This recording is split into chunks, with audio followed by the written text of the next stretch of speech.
In 2011, I was diagnosed with breast cancer, and I had a double mastectomy. I didn't tell a lot of people.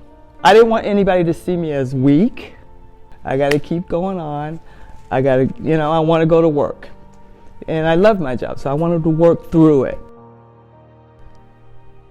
3.5 years, 6 miscarriages, 2 failed rounds of IVF. My husband and I were trying to have a child, and it just wasn't happening. And 3.5 years is a long time. We started to give up hope. My mother's Filipino and Spanish, my father Mexican and Indian, struggled a lot to go to school, get an education. I was born in New Mexico.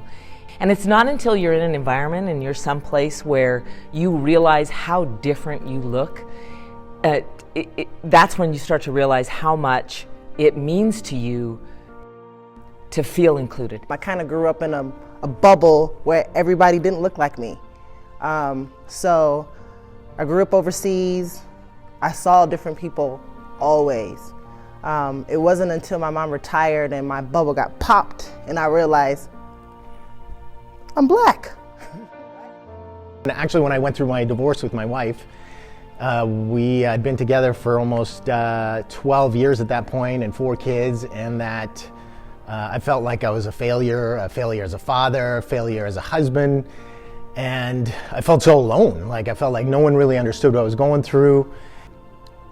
Elementary school, I was probably one of 5 Black students. Going into middle school, it really didn't change. So there really wasn't anybody who looked like me.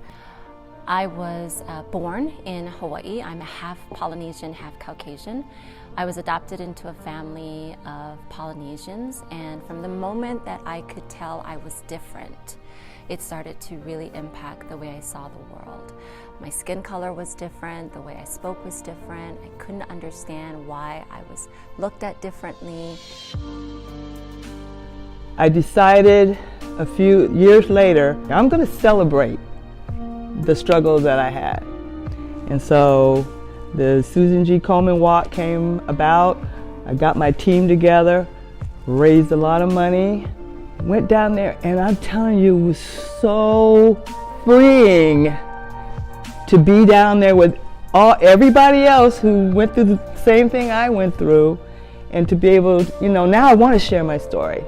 And I'm not the only one with the story. When my last miscarriage happened, I came out of the infertility closet and I shared on Facebook what I had been going through. And it was overwhelming, the support I had. Within minutes of posting my message, I had 40, 50 people reaching out to me about their experiences and what they had gone through.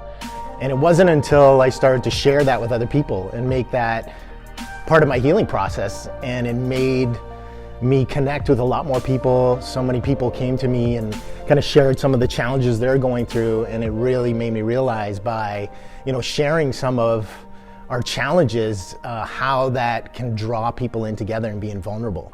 Diversity is really about connecting with people. How do I connect with you? It's about connecting people at a deep level and connecting at their soul. I see you for who you are, the essence of your being.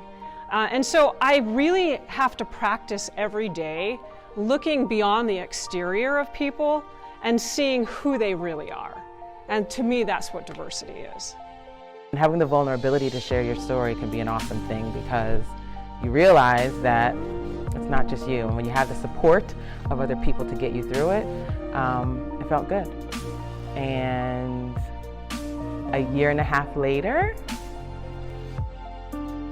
I guess what that means to me is, like I said in the beginning, we all have a story and we all have the struggles, and maybe the struggle might be different, but in the end it's kind of the same.